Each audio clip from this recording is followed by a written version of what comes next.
Promouvoir le potentiel créatif des femmes artisanales, tel est le but du marché de l'artisanat au féminin lancé le 9 mars dernier jusqu'au 13 mars.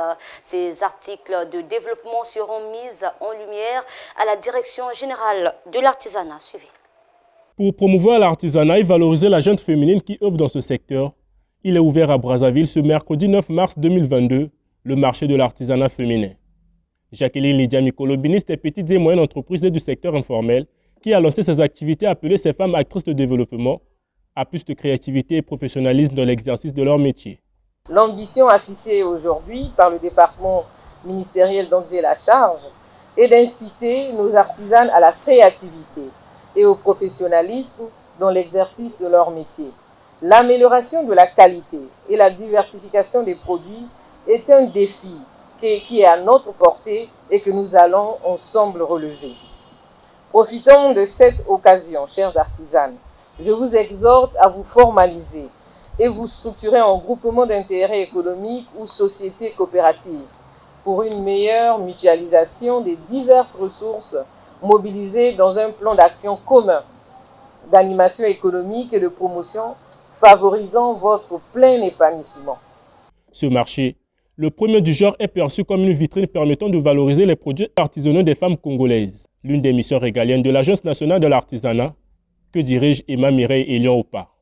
L'Agence nationale de l'artisanat, dans ses différentes missions, je peux citer entre autres, celle de soutenir et promouvoir les activités artisanales, de définir le cadre juridique de soutien de promotion de l'artisanat, de contribuer à l'amélioration de la formation des artisans, d'aider à la création des nouveaux courants de recherche et de mise au point de nouveaux produits.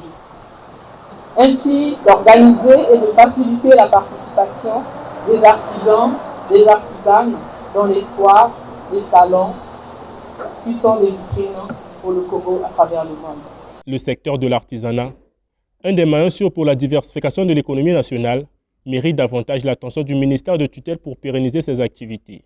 Ces artisanes venues des 4 coins du Congo sont plus que satisfaites pour cette première édition qui met en lumière le potentiel de leur créativité. Grâce au ministère de petites et moyennes entreprises, qu'on nous a donné les formations, on a des formations gratuites que l'État s'occupe, qui nous aide à apprendre ce qu'on veut prendre, s'il faut prendre la machine, la couture, tout. Donc souvent, ils nous donnent comment on appelle ça, ils nous donnent l'opportunité, la possibilité de voyager, d'aller à l'étranger, apprendre tout, pour qu'on revienne chez nous, pour organiser et présenter nos cultures et les cultures des autres par rapport à ce qu'on nous aide à faire. Donc je remercie le ministère des Affaires des petites et moyennes entreprises et la direction artisanale qui nous donne cette force-là. Je suis à ma 3e exposition.